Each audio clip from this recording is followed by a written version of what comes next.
tout le monde, j'espère que vous allez bien. Je vous souhaite la bienvenue dans cette nouvelle vidéo. C'est une vidéo qui me met un peu la pression parce que ça va être un cœur à cœur où je vais être honnête avec vous en vous expliquant mon parcours, là où Dieu m'a amené et d'où United Elisha est né, parce que c'est vrai que par la grâce de Dieu, tout est en train de bien se mettre en place. Et c'est vrai qu'il y a beaucoup cette question de pourquoi United Elisha, comment United Elisha est né.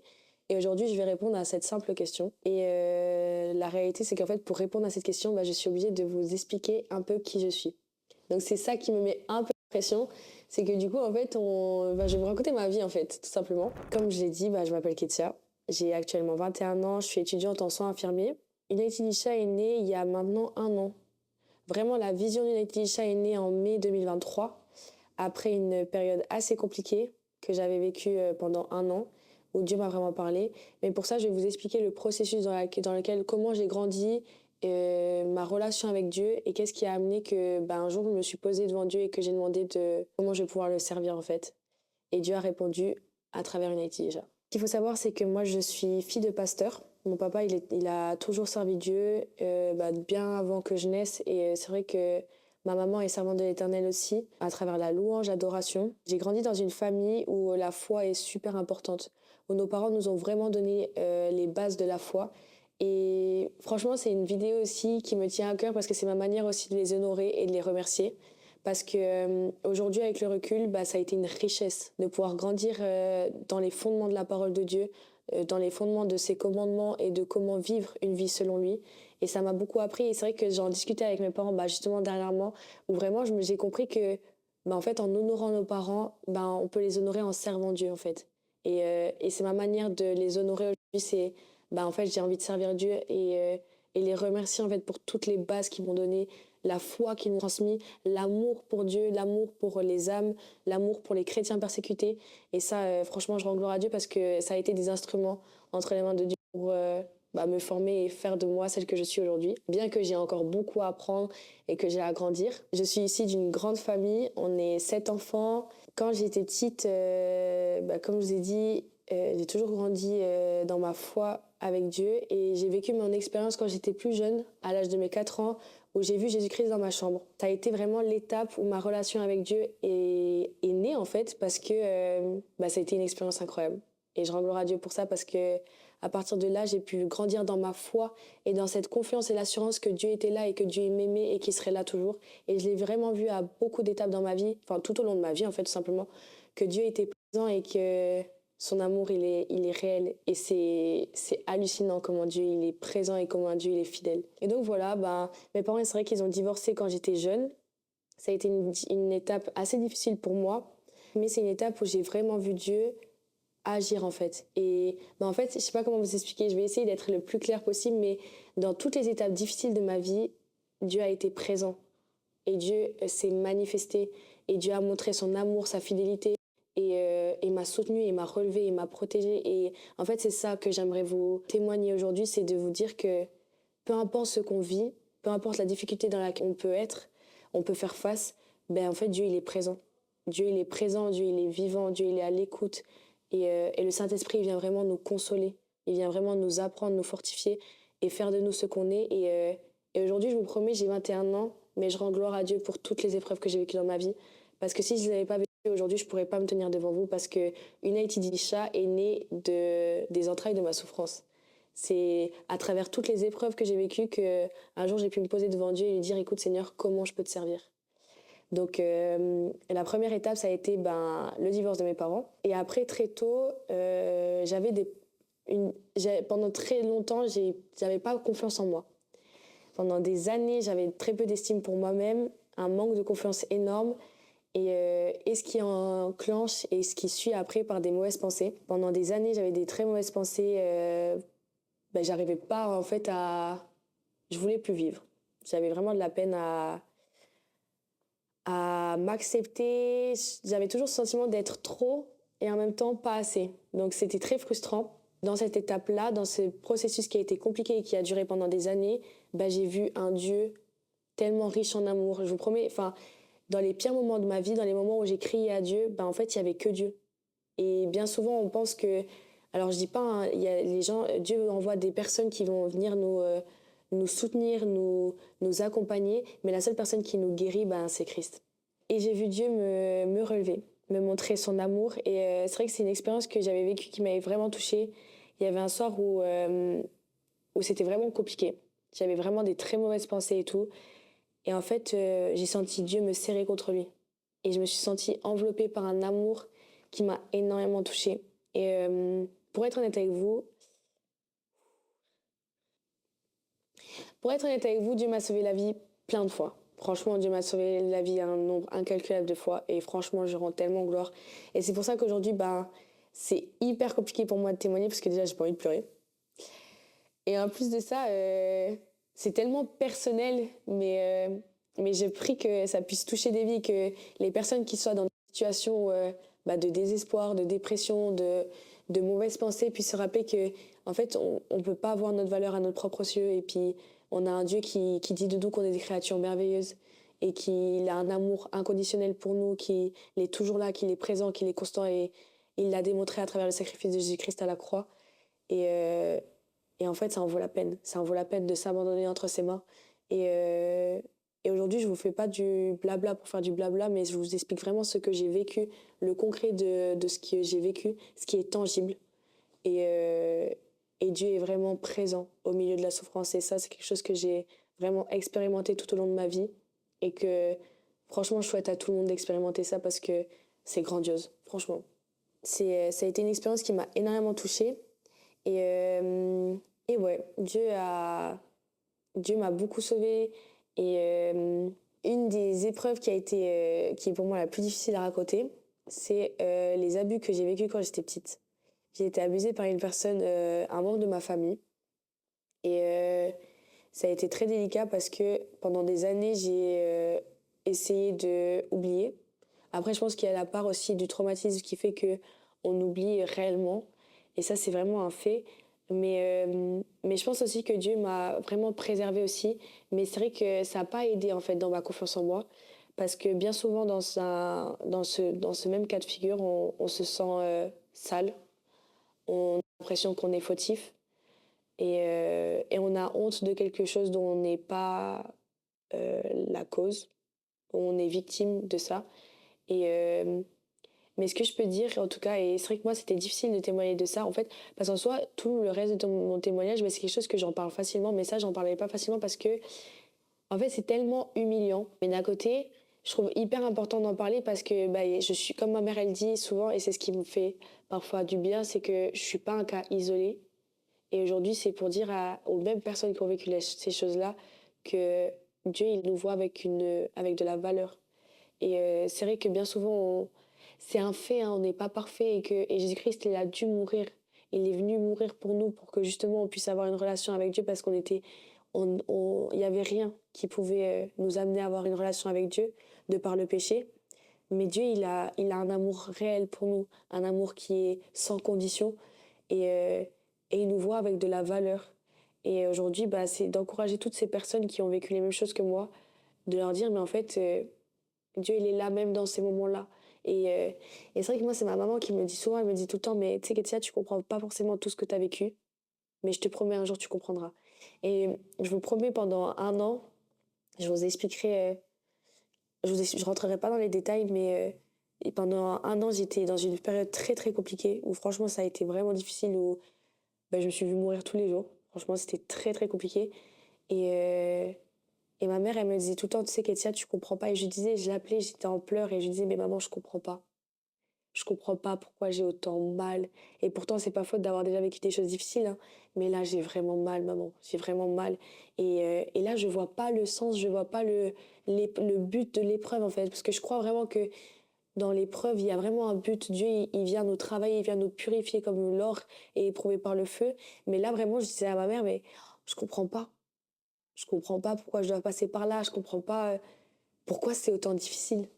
Et ma maman, elle me disait tout le temps, Kétia, tu comprends pas maintenant, mais aie courage parce que Dieu va te donner de comprendre pourquoi. Et je vous promets que c'est vrai. Parce qu'aujourd'hui, je peux le dire clairement, l'Éternel a mis un sens à toutes mes souffrances. Toutes. Il n'y a pas une seule souffrance qui n'avait pas un but. Il n'y a pas une seule douleur, il n'y avait pas une seule larme qui n'était pas qui était sans but, en fait, qui était vanité. Non, Dieu a prévu un parcours et un chemin pour ma vie et je devais vivre cette étape-là pour devenir cette personne-là, pour continuer de l'être et pour laisser Dieu prendre plus de place en moi et dépendre plus de lui surtout. Et ça, c'est la dépendance à Dieu, c'est ce que j'ai expérimenté lors du décès de mon frère. En 2020, j'ai perdu mon grand frère. Il avait 19 ans, j'en avais 17 à cette époque-là. Et ça a été un décès foudroyant. Il est mort d'une méningite. Et c'est vrai que du jour au lendemain, en fait, on t'appelle. Et on te dit, bah écoute, Néhémie, il est dans le coma et son pronostic vital, il est en jeu. Ça a été hyper particulier parce qu'à ce moment-là, j'ai ressenti une paix. Et je vous promets, hein, c'était bizarre hein, parce que moi je me suis dit, bah, ça veut dire que Dieu va le sauver, que Dieu va faire un miracle et qu'il va ressusciter, enfin voilà. Et en fait, avec le temps, je comprends que c'était une paix, c'était Dieu qui me disait, mais que dans tous les cas, il serait là. Dans tous les cas, même dans cette épreuve qui est difficile, il serait présent et il m'accompagnerait durant cette souffrance. Et je vous promets que quand on est face à la mort, c'est tout un truc. Hein. Franchement, tu prends conscience de beaucoup de choses, tu relativises sur beaucoup de choses. Il y a des choses que parfois tu pouvais te prendre la tête sur certaines choses, mais aujourd'hui tu te dis mais est-ce que ça en vaut vraiment la peine? Mais c'est surtout dans ce deuil-là, j'ai vraiment vu Dieu dans la souffrance. Mais je vous promets, hein, j'ai vu Dieu dans sa profondeur en fait. Un Dieu qui tous les jours te soutient, tous les jours te donne un second souffle pour avancer, un second souffle pour continuer, pour trouver la force en lui. Et c'est vrai que quand mon frère est décédé, j'avais reçu un verset qui est dans Néhémie 8-10. Et c'est particulier parce que mon frère s'appelait Néhémie et qui dit « La joie de l'Éternel sera votre force ». Et à jour de l'enterrement de mon frère, un serviteur de Dieu que j'apprécie énormément et que j'aime beaucoup, beaucoup, beaucoup, avait reçu une parole pour moi et il me disait « Mais tu sais, Ketia, Dieu m'a dit que l'Éternel voulait t'entendre rire ». Et je vous promets hein, que quand il m'a dit ça, je me suis dit « Mais c'est une blague. Enfin, je viens d'enterrer mon frère, je peux pas rire. Enfin, pour moi, ça n'avait pas de sens. » Et en fait, c'est à travers cette joie-là en fait, que Dieu a pu me donner la force d'accepter que je devrais continuer de vivre malgré le fait que la vie de mon frère s'était arrêtée. Que je devais accepter que c'est des choses bêtes, mais que mes enfants ne connaîtront pas leur oncle, en tout cas pas sur Terre. Que je ne reverrai pas mon frère, enfin voilà. Toutes ces étapes-là qui sont pas forcément faciles à accepter, mais il y a que Dieu qui peut nous aider justement à avancer et à croire en l'éternité, à voir l'éternité. Et je sais qu'aujourd'hui, mon frère est auprès de Dieu et que, en fait, il me pointe l'éternité et me montre. En fait, cette étape-là m'a vraiment stimulée en fait dans mon désir de servir Dieu parce que on sait pas le temps, on connaît pas le nombre de jours de nos vies, mais Dieu il le connaît et on peut pas attendre pour servir Dieu. Il y a un verset dans la Bible qui dit rachetez le temps car les jours sont mauvais et c'est un fait et c'est pas devant Dieu en fait que j'ai envie de lui dire écoute je voulais te servir mais je veux venir devant Dieu et lui dire Seigneur j'ai donné tout ce que je pouvais pour toi. À partir de là durant cette période c'est tombé dans la période de Covid. Dieu a vraiment été présent et m'a vraiment parlé par rapport à mon ministère, mon appel, qui je devais être pour lui. Et c'est vrai que à partir de là, j'ai pu grandir dans une autre dimension avec Dieu, qui m'a amené à grandir avec lui. Et c'est vrai que pendant cette période-là, Dieu m'a beaucoup parlé par rapport à la sanctification, le fait de se mettre à part pour Christ, le fait de rejeter le péché, mais de vraiment avoir ce cœur de chercher Dieu et de mourir à soi-même, de laisser le Saint-Esprit prendre toute la place en nous pour qu'il puisse nous guider. Et voilà, après j'ai fait le parcours, enfin voilà, j'ai évolué, j'ai grandi, j'ai fait mes erreurs. Le temps est passé et en 2022, ça a été une étape très compliquée. Voilà, je rentrerai pas dans les détails, mais ça a été une période très très compliquée pendant un an où j'ai énormément souffert. Franchement, c'était vraiment, vraiment, vraiment compliqué. Et ouais, je sais pas comment vous expliquer, mais en tout cas, c'est l'une des étapes les plus difficiles que j'ai vécues dans ma vie, vraiment, où j'arrivais plus. J'arrivais plus à avancer, j'arrivais plus à... C'est pas que j'avais plus la foi en Dieu, pas du tout, parce que j'ai toujours eu la foi en Dieu, mais j'avais le sentiment de ne plus mériter l'amour de Dieu. Et en fait, le diable a travaillé dans cet esprit de culpabilité Et ça a créé un énorme fossé, mais en moi, où j'étais complètement vide. J'avais plus aucune joie de vivre, j'étais complètement vide en fait, vraiment. Et dans un dernier élan de détresse, en mai 2023, j'avais dit à Dieu, bah, tu vois Seigneur, je vais te donner un temps de Séla. Dieu m'avait beaucoup parlé sur le temps de Séla pendant cette période-là. Et j'avais dit à Dieu, bah Seigneur, tu vois, j'ai tout essayé. J'ai tout essayé et c'était une période où bah, justement ma maman me disait mais tu comprends pas maintenant ta souffrance Ketia, mais un jour tu la comprendras et tu verras que Dieu va manifester sa gloire à travers toutes tes souffrances. Et il l'a vraiment fait.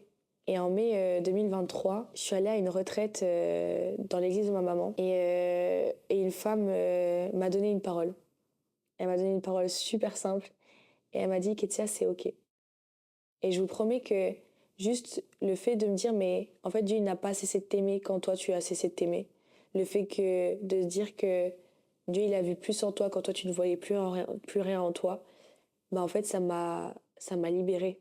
Et c'est pour ça que vraiment, je vous promets, Dieu m'a sauvé la vie un nombre incalculable de fois, honnêtement. Et à partir de là, bah, j'ai pu être guérie en fait. Et Dieu m'a vraiment, vraiment guérie. Et en fait, quand je suis partie de cette retraite, j'étais en paix. Et j'ai regardé ma maman et j'ai dit, tu sais, maman, ta fille, elle est en paix. Et ça m'a touchée parce que maman, elle m'avait beaucoup soutenue dans cette épreuve-là. Elle m'avait énormément soutenue. Et elle en avait souffert hein, de voir que je souffrais. Mais ce jour-là, j'avais pu regarder ma maman et je lui ai dit, mais je suis en paix en fait parce que c'est Dieu qui a encore gagné. Mon cousin, il dit souvent, alerte au spoil, Jésus est vainqueur. À la fin, c'est Jésus qui gagne. Et c'est vrai. Je vous promets qu'à la fin, c'est Jésus qui gagne. Et quand je suis rentrée, j'étais dans le train. C'était à Paris, je rentrais en Suisse. J'étais dans le train et je dis à Dieu, tu vois Seigneur, tu m'as sauvé la vie un nombre incalculable de fois. Quand j'avais plus confiance en moi, quand j'avais plus d'estime pour moi-même, quand je ne voyais pas de valeur à ma vie, quand je ne voulais plus vivre, quand j'ai crié à toi. Mais aujourd'hui, en fait, oui, je t'ai donné ma vie et je me suis baptisée quand j'étais jeune. J'ai donné ma vie quand j'avais 11 ans et je me suis baptisée l'année d'après à mes 12 ans. Mais là, je dis à Dieu, je veux pas simplement te servir les dimanches à l'église parce que moi, je sais que j'ai mon ministère au niveau des enfants et c'est à travers ce ministère, Dieu m'a fait beaucoup grandir. Les enfants m'ont beaucoup apporté au niveau de ma lecture de la Bible, de ma croissance en fait dans ma relation avec Dieu. Et je bénis Dieu pour chacun des enfants que j'ai eu la grâce de pouvoir avoir en guillemets sous ma responsabilité. Mais là, je disais à Dieu, en fait, ça suffit pas pour moi. Après tout ce que tu as fait dans ma vie, ça suffit pas simplement que je te sers que un jour dans ma vie. Je veux vraiment te donner ma vie, mettre ma vie à ton service. Et je te demande juste de me montrer comment le faire. Montre-moi juste, parle-moi et montre-moi comment je peux moi me lever pour toi. Et Dieu a parlé à mon cœur. Dieu il aurait pu me montrer une vision clairement, claire et précise. Mais même dans ce processus-là, Dieu a stimulé ma foi dans cette œuvre-là. Parce que cette œuvre-là, United Isha, c'est pas une œuvre humaine, c'est pas l'œuvre de Ketia. Non, c'est l'œuvre de Dieu qui a déposé dans ma vie pour que on puisse aller le déposer, que je puisse aller le déposer dans la vie d'un tel, et que chacun puisse aller le déposer et que ça fasse un brasier en fait de la gloire de Dieu. C'est comme ça qu'United Isha est né. United Isha est né dans le creuset de mes souffrances, dans le récipient de mes larmes, dans le son de mon cri que j'ai élevé à Dieu et dans ce cœur qui a été travaillé, et qui continue à être travaillé parce que j'ai encore beaucoup à apprendre, je dois encore beaucoup grandir en Christ et laisser encore plus de place en Christ en moi. J'ai pris le temps aussi de prier parce que cette vision, je l'avais reçue en mai. Et la Tidisha est née techniquement en août et voilà, on a commencé comme ça. Dieu nous avait parlé par rapport aux réseaux sociaux, par rapport au fait que ma génération, c'est la jeunesse, donc je peux impacter la jeunesse. Je peux être un instrument entre les mains de Dieu pour qu'il puisse impacter la jeunesse. Et je rends gloire à Dieu pour ça, c'est qu'aujourd'hui, nous sommes 10 à croire en cette œuvre-là, nous sommes 10 à travailler pour cette œuvre-là, et on en veut. On en veut pour Christ, on en veut, et on veut aller chercher les âmes, on veut éveiller les consciences par rapport à la persécution des chrétiens, on veut témoigner de qui est Dieu, même si ça nous coûte, et aujourd'hui ça m'a coûté, mais ça en vaut la peine. On veut partager la parole de Dieu, on veut se lever dans la prière, on veut être des adorateurs en esprit, en vérité. On veut que United Isha, c'est vraiment le travail de préparer le chemin pour le retour de Christ, parce que Jésus-Christ y revient. Et ça, c'est un fait. J'espère que j'ai pu vous répondre et vous expliquer à travers mon témoignage, pour que vous compreniez, j'ai été peut-être rapide, mais parce que je voulais vraiment vous expliquer que moi, ce qui est super important pour moi, c'est de vous dire, aujourd'hui, les plus grandes bénédictions que j'ai vécues dans ma vie ont été mes épreuves. Et ça peut paraître fou, mais aujourd'hui, j'ai appris à avoir de la joie durant l'épreuve et à regarder avec joie les épreuves que j'ai vécues avant. Parce qu'à travers ces épreuves-là est née une œuvre magnifique qui porte du fruit et qui va continuer de porter du fruit.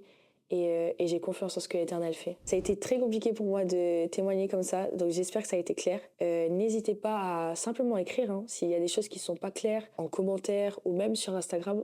Dans tous les cas, on répondra et on continue comme ça. Que Dieu vous bénisse et à très bientôt.